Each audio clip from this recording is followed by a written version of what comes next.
Journaling ഒക്കെ ചെയ്യുന്നവരാണെന്നുണ്ടെങ്കിൽ നിങ്ങൾക്ക് useful ആയിട്ടുള്ളൊരു വീഡിയോ ആണ് നമ്മൾ ഇന്ന് ചെയ്യുന്നത്. ഈ ഒരു വീഡിയോൻ്റെ അകത്ത് ഒരു 11 ജേർണൽ സപ്ലൈസ് നമ്മൾ ഉണ്ടാക്കുന്നുണ്ട്. ആദ്യം തന്നെ നമുക്ക് കുറച്ച് ട്രാൻസ്പെറൻറ്റ് ഫ്രെയിംസ് ഉണ്ടാക്കിയെടുക്കാം. ഇതുണ്ടാക്കാൻ നമുക്ക് കടയിൽ നിന്ന് വാങ്ങിക്കുന്ന അതേ ട്രാൻസ്പെറൻറ്റ് ഷീറ്റ് വേണമെന്നൊന്നുമില്ല. നമ്മൾ ഡ്രസ്സൊക്കെ വാങ്ങിക്കുമ്പോൾ കിട്ടുന്ന ആ ഒരു കവറോ അല്ലെങ്കിൽ പലഹാരങ്ങളൊക്കെ വാങ്ങിക്കുമ്പോൾ കിട്ടുന്ന കവറൊക്കെ ഇല്ലേ, അതൊക്കെ എടുത്താൽ മതി. പിന്നെ ശ്രദ്ധിക്കേണ്ട ഒരു കാര്യം, നമുക്ക് CD മാർക്കർ വെച്ച് മാത്രമേ ഇതിൻ്റെ മേലെ വരയ്ക്കാൻ പറ്റുള്ളൂ. അപ്പോൾ CD മാർക്കർ എന്തായാലും വേണം. ഇല്ലെങ്കിൽ നിങ്ങൾക്ക് പെയിൻറ് വെച്ചും ചെയ്യാം, പക്ഷെ കുറച്ച് ടൈം കൺസ്യൂമിങ് ആയിരിക്കും. അതുകൊണ്ടാണ് CD മാർക്കർ എടുക്കാൻ പറഞ്ഞത്. ഇനി നമുക്ക് കുറച്ച് പേപ്പർ ഡോയിലീസ് ഉണ്ടാക്കി നോക്കാം. പ്രൊനൗൺസിയേഷൻ അങ്ങനെ തന്നെയാണെന്നാണ് ഞാൻ വിചാരിക്കുന്നത്. അല്ലാന്നുണ്ടെങ്കിൽ നിങ്ങൾ കമൻറ്റ് ചെയ്തോ. ഇതും നിങ്ങൾക്ക് ഇഷ്ടമുള്ള കളർ പേപ്പറൊക്കെ വെച്ചിട്ട് ചെയ്യാം. ഞാനിവിടെ വിൻറ്റേജ് തീമിൽ ചെയ്യുന്നത് കൊണ്ട് വൈറ്റ് പേപ്പർ മാത്രമാണ് യൂസ് ചെയ്യുന്നത്. പിന്നെ ഇതിൽ ഇഷ്ടമുള്ള രീതിയിലൊക്കെ നിങ്ങൾക്ക് കട്ട് ചെയ്ത് കൊടുത്താൽ മതി. ഞാനിപ്പോൾ ചെയ്ത പോലെ തന്നെ ചെയ്യണം എന്നൊരു നിർബന്ധമില്ല. ഈ രീതിയിൽ ചെയ്താൽ ഇതുപോലൊരു പാറ്റേണിൽ നിങ്ങൾക്ക് കിട്ടും. അപ്പം ഞാനിവിടെ ഓൾറെഡി കുറച്ചെണ്ണം ഉണ്ടാക്കി വെച്ചിട്ടുണ്ട്. നമ്മൾ കട്ട് ചെയ്യുന്ന പൊസിഷനും സൈസും ഒക്കെ അനുസരിച്ച് ഈ പാറ്റേൺസ് ഇങ്ങനെ ഡിഫറെൻ്റ് ആയിക്കൊണ്ടിരിക്കും. ഇനിയുള്ള കുറച്ച് സപ്ലൈസ് ഉണ്ടാക്കിയെടുക്കാൻ നമുക്ക് കുറച്ച് വിൻറ്റേജ് ലുക്കിലുള്ള പേപ്പേഴ്സിൻ്റെ ആവശ്യമുണ്ട്. അപ്പോൾ അതിന് വേണ്ടിയിട്ട് ഇതേ കോഫി പൗഡർ ഇതുപോലെ ഞാൻ കുറച്ച് വെള്ളത്തിൽ കലക്കിയെടുത്തിട്ടുണ്ട്. ആദ്യം തന്നെ നമുക്കൊരു ലെറ്റർ ഷീറ്റ് ഉണ്ടാക്കിയെടുക്കാം. അതിന് വേണ്ടിയിട്ട് നിങ്ങൾക്ക് ഇഷ്ടമുള്ള ഷേപ്പിൽ ഇതുപോലെ ഒന്ന് പെയിൻറ്റ് ചെയ്ത് വെച്ചോ. ഈ കോഫി പൗഡർ വെച്ച് തന്നെ ചെയ്യണമെന്ന് യാതൊരു നിർബന്ധമില്ല. ഏകദേശം ഈ കളറിലുള്ള പെയിൻറ്റ് നിങ്ങളുടെ കയ്യിലുണ്ടെങ്കിൽ, അല്ലെങ്കിൽ സ്കെച്ച് പെന്നോ മാർക്കറോ എന്തെങ്കിലും കയ്യിലുണ്ടെങ്കിൽ അത് വെച്ച് ചെയ്താൽ മതി. ഒരു വിൻറ്റേജ് ലുക്ക് കിട്ടാൻ വേണ്ടിയിട്ടാണ് നമ്മൾ ഈ ഒരു രീതിയിൽ ചെയ്തിട്ടുള്ളത്. ഇനി നമ്മൾ ആദ്യം ചെയ്ത ട്രാൻസ്പെറൻറ്റ് ഫ്രെയിംസ് ഇല്ലേ, അതുപോലെ നമുക്ക് കുറച്ച് വിൻറ്റേജ് ഫ്രെയിംസ് ഉണ്ടാക്കി നോക്കാം. അതിനും ഈ പറഞ്ഞ പോലെ തന്നെ കോഫി പൗഡർ വെച്ചിട്ട് നമ്മളൊരു പേപ്പർ കംപ്ലീറ്റ്ലി കളർ ചെയ്തെടുക്കുന്നുണ്ട്. ഇനി വിൻറ്റേജ് ലുക്ക് അതേപോലെ കീപ്പ് ചെയ്യാൻ ബ്ലാക്ക് കളറും അതുപോലെ ബ്രൗൺ കളറും വെച്ചിട്ടാണ് ഞാൻ ഈ ഔട്ട്ലൈൻസ് ഒക്കെ ചെയ്തു കൊടുക്കുന്നത്. ഈ ഫ്രെയിംസ് ഉണ്ടാക്കിയെടുക്കാനുള്ള ഡിഫറെൻറ്റ് പാറ്റേൺസ് നിങ്ങൾക്ക് പിൻട്രസ്റ്റിലൊക്കെ നോക്കിക്കഴിഞ്ഞാൽ കിട്ടും. ഞാൻ ഈ ചെയ്ത പാറ്റേൺസിനേക്കാളും ഒത്തിരി നല്ല പാറ്റേൺസ് അതിലുണ്ടാവും. ഏത് പാറ്റേണിൽ നിങ്ങൾ ചെയ്തെടുത്താലും ചെയ്ത് കഴിയുമ്പോൾ അത് കാണാൻ നല്ല ഭംഗിയുണ്ടാവും. ജേർണലിലൊക്കെ യൂസ് ചെയ്യുമ്പോഴും നല്ല ഭംഗിയായിരിക്കും. എല്ലാം വരച്ച് കഴിഞ്ഞിട്ട് നമുക്കെല്ലാം ഒന്ന് വൃത്തിക്ക് കട്ട് ചെയ്ത് കൂടി എടുക്കണം.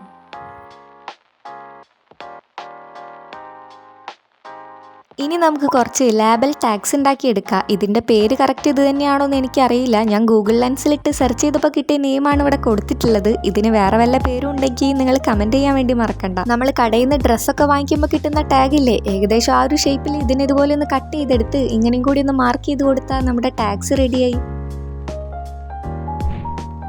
ഇനി ജേർണലിങ്ങിൻ്റെ പ്രധാനപ്പെട്ട സാധനം ഉണ്ടല്ലോ, സ്റ്റിക്കേഴ്സ്. അപ്പം നമുക്ക് കുറച്ച് വിൻറ്റേജ് സ്റ്റിക്കേഴ്സ് ഉണ്ടാക്കി നോക്കാം. ഞാനിപ്പോൾ ഇവിടെ ഫ്ലവർ പോട്ട്സും ഫ്ലവേഴ്സും ഒക്കെ ആയിട്ട് വരുന്ന ഡിസൈൻസിലാണ് ചെയ്തെടുത്തിട്ടുള്ളത്. നിങ്ങൾക്ക് വേറെയും പാറ്റേൺസ് പിൻട്രസ്റ്റിൽ തന്നെ കിട്ടും. പിന്നെ നിങ്ങൾ കോഫി പൗഡർ കലക്കി കളർ അടിക്കുന്ന സമയത്ത് കുറച്ചധികം പേപ്പറിൽ ചെയ്ത് വെക്കാന്നുണ്ടെങ്കിൽ നമുക്ക് സ്റ്റിക്കേഴ്സൊക്കെ ചെയ്യുമ്പോഴായാലും ഇങ്ങനെ യൂസ് ചെയ്യാം. നോർമൽ വൈറ്റ് പേപ്പറിൽ ചെയ്യുന്നതിനേക്കാളും ഈ ഒരു ഷീറ്റിൽ വരച്ച് കട്ട് ചെയ്തെടുക്കുന്ന സമയത്ത് അതിന് കുറച്ചും കൂടി വിൻറ്റേജ് ലുക്ക് ഉണ്ടായിരിക്കും. സ്റ്റിക്കേഴ്സ് നമുക്ക് പല രീതിയിൽ ഉണ്ടാക്കാം. ഞാനിപ്പോൾ ഇവിടെ എൻ്റെ ആവശ്യത്തിനെടുത്ത് ഗം തേച്ചൊട്ടിക്കാൻ പറ്റുന്ന രീതിയിലാണ് ഉണ്ടാക്കിയെടുത്തിട്ടുള്ളത്.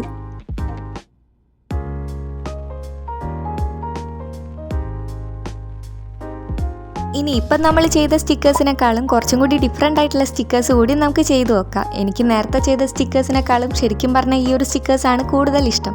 അതിന് വേണ്ടിയിട്ട് നമ്മൾ കുറച്ച് കളർ ബ്രഷിലെടുത്തിട്ട് ഇതുപോലെ ഒന്ന് പെയിൻറ്റ് ചെയ്ത് കൊടുക്കണം. പേസ്റ്റൽ കളേഴ്സ് കയ്യിലുണ്ടെങ്കിൽ അത് വെച്ച് പെയിൻറ്റ് ചെയ്താലും മതി. നോർമൽ പെയിൻ്റ് ഒക്കെ യൂസ് ചെയ്യുന്നവരാണെന്നുണ്ടെങ്കിൽ ആ പെയിൻറ്റിൻ്റെ കൂടെയൊക്കെ വൈറ്റും കൂടി മിക്സ് ചെയ്തിട്ട് ഇതുപോലെ പെയിൻറ്റ് ചെയ്തെടുത്താൽ മതി. വിൻറ്റേജ് സ്റ്റിക്കേഴ്സാണ് ചെയ്യുന്നത്, അതുകൊണ്ടാണ് നമ്മൾ ഈ ഒരു രീതിക്ക് പെയിൻറ്റ് ചെയ്തെടുക്കുന്നത്. അല്ലാന്നുണ്ടെങ്കിൽ നിങ്ങൾക്ക് ഇഷ്ടമുള്ള കളേഴ്സിലൊക്കെ ചെയ്തെടുക്കാം. പിന്നെ ഇതിൽ വരയ്ക്കുന്ന പാറ്റേൺസും നിങ്ങളുടെ ഇഷ്ടത്തിന് വരയ്ക്കാൻ. ഞാനിവിടെ ഒരു ഫ്ലോറൽ പാറ്റേണിലാണ് ചെയ്തിട്ടുള്ളത്. ഈ വീഡിയോ ചെയ്യാൻ വേണ്ടിയിട്ട് കുറച്ചധികം സാധനങ്ങൾ നമ്മൾ ഓൾറെഡി റെഡിയാക്കി വെക്കുകയും പിന്നെ ഇതുപോലെ ലിസ്റ്റ് ചെയ്ത് ഓരോന്നും മാർക്ക് ചെയ്യുകയൊക്കെ ചെയ്തിട്ടുണ്ട്. അപ്പോൾ അത്രയും എഫേർട്ട് എടുത്ത് ചെയ്ത വീഡിയോ ആണ്. വീഡിയോ ഇഷ്ടമാവുകയാണെങ്കിൽ എന്തായാലും ഒരു ലൈക്കും കമൻറ്റും ഷെയറും സബ്സ്ക്രൈബും ഒന്നും മറക്കണ്ട. ഇനി നമ്മൾ ഉണ്ടാക്കിയെടുക്കുന്നത് കുറച്ച് പേപ്പർ ബട്ടർഫ്ലൈസിൻ്റെ കട്ടൗട്ട്സ് ആണ്. ഇതിനും പ്രത്യേകം പേരുണ്ടോയെന്നൊന്നും എനിക്കറിയില്ല. എനിക്ക് തോന്നിയൊരു പേരാണ് പറഞ്ഞത്. കുറച്ചധികം ബട്ടർഫ്ലൈസിനെ നമ്മൾ വരച്ച് കട്ട് ചെയ്തെടുക്കുന്നുണ്ട്. എന്നിട്ട് നമ്മുടെ ബ്ലാക്ക് കളർ പെന്ന് വെച്ചിട്ട് ഇതുപോലെയൊക്കെ മാർക്കും ചെയ്ത് കൊടുക്കുന്നുണ്ട്. ബട്ടർഫ്ലൈയുടെ മേലെ വരയ്ക്കുന്ന ഈ പാറ്റേൺസ് ഒക്കെ നിങ്ങളുടെ ഇഷ്ടത്തിന് വരച്ചു കൊടുത്താൽ മതി. ഇതുപോലെ തന്നെ ചെയ്യണമെന്നൊരു നിർബന്ധവുമില്ല. ഞാൻ തന്നെ ഇവിടെ ഇപ്പോൾ കണ്ടില്ലേ, ഓരോ ബട്ടർഫ്ലൈക്കും ഓരോ പാറ്റേണാണ് കൊടുത്തിട്ടുള്ളത്.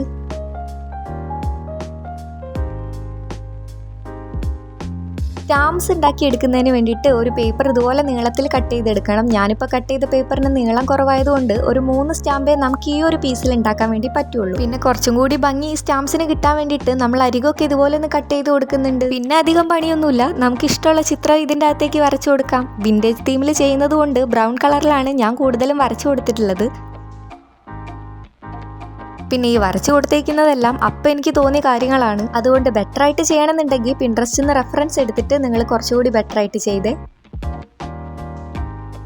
ഇനി ഈ ജേർണലിംഗ് ചെയ്യുന്ന എല്ലാവർക്കും അറിയുന്ന പാറ്റേൺ പേപ്പേഴ്സ് അതുണ്ടാക്കി നോക്കണ്ടേ. ഈ ഒരു വീഡിയോൻ്റെ അകത്ത് ഒരു 4 വിൻറ്റേജ് പേപ്പറാണ് നമ്മൾ ചെയ്യുന്നത്. ആദ്യത്തെ പേപ്പർ വളരെ സിമ്പിളാണ്. നമ്മൾ എടുത്തിട്ടുള്ള ആ കോഫി പേപ്പർ ഉണ്ടല്ലോ, അതിൽ ഇതുപോലെ കുറച്ച് ഹാർട്സ് വരച്ചു കൊടുത്താൽ മതി.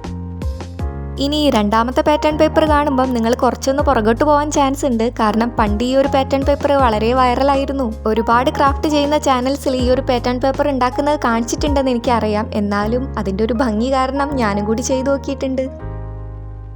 ഇനി ഈ ഒരു പാറ്റേൺ പേപ്പറിൽ നമ്മൾ അങ്ങോട്ടും ഇങ്ങോട്ടും കുറച്ച് ലൈൻസ് ഇതുപോലെ വരച്ചു കൊടുക്കുന്നുണ്ട്. എന്നിട്ട് അത് ഫില്ല് ചെയ്ത് കൂടി എടുക്കുന്നുണ്ട്. നമ്മൾ ആദ്യം ചെയ്തു വെച്ച കോഫി പൗഡർ വെച്ചിട്ടാണ് ഇതെല്ലാം ചെയ്തിട്ടുള്ളത്. പിന്നെ ഈ ഒരു പാറ്റേൺ പേപ്പറിൽ ഞാൻ കംപ്ലീറ്റ്ലി സാറ്റിസ്ഫൈഡ് ഒന്നുമല്ല. പിന്നെ എടുത്ത സ്ഥിതിക്ക് നിങ്ങളെ കാണിച്ചു എന്നേ ഉള്ളൂ. ഇനി നമ്മുടെ അവസാനത്തെ പാറ്റേൺ പേപ്പറിൽ ഞാൻ ഈ ഒരു രീതിക്കാണ് ചെയ്തു കൊടുത്തിട്ടുള്ളത്. അങ്ങനെ നമ്മുടെ 4 പാറ്റേൺ പേപ്പറും റെഡി ആയിട്ടുണ്ട്.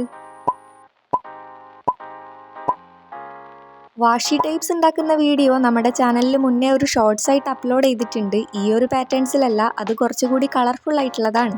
അന്ന് നമ്മൾ റിംഗ് എല്ലാം റെഡി ആക്കിയിട്ട് കറക്റ്റ് അത് സ്റ്റോർ ചെയ്ത് വെക്കാൻ പറ്റിയ രീതിയിലാണ് ഉണ്ടാക്കിയിട്ടുള്ളത്. ഇന്ന് പക്ഷെ അത്രയ്ക്കൊന്നും നമ്മൾ ചെയ്യുന്നില്ല. ഈ ഒരു പാറ്റേൺസ് വരച്ച് കട്ട് ചെയ്തെടുക്കാൻ മാത്രമാണ് ചെയ്യുന്നത്. നമ്മൾ കടയിൽ നിന്ന് വാങ്ങിക്കുന്ന പോലെ റോൾ ചെയ്തൊക്കെ കിട്ടുന്ന രീതിക്കുള്ള ആ ഒരു വാഷി ടൈപ്പിൻ്റെ വീഡിയോ നിങ്ങൾക്ക് കാണണമെന്നുണ്ടെങ്കിൽ എന്തായാലും ചാനൽ കയറി നോക്കിയാൽ മതി.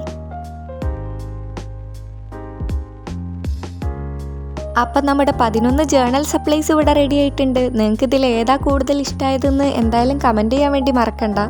പിന്നെ ഈ ഒരു വീഡിയോ യൂസ്ഫുൾ ആയിട്ട് തോന്നുകയെന്നുണ്ടെങ്കിൽ നിങ്ങളുടെ ഫ്രണ്ട്സിനൊക്കെ ഒന്ന് ഷെയർ ചെയ്ത് കൊടുത്തോ. ഒരു ലൈക്ക് തരാനും മറക്കണ്ട. സബ്സ്ക്രൈബ് ചെയ്ത് വെച്ചാൽ ഇതുപോലുള്ള വീഡിയോസൊക്കെ നിങ്ങൾക്ക് ഇനിയും കാണാം. അപ്പം ശരി, വേറൊരു വീഡിയോ ആയിട്ട് കാണേ.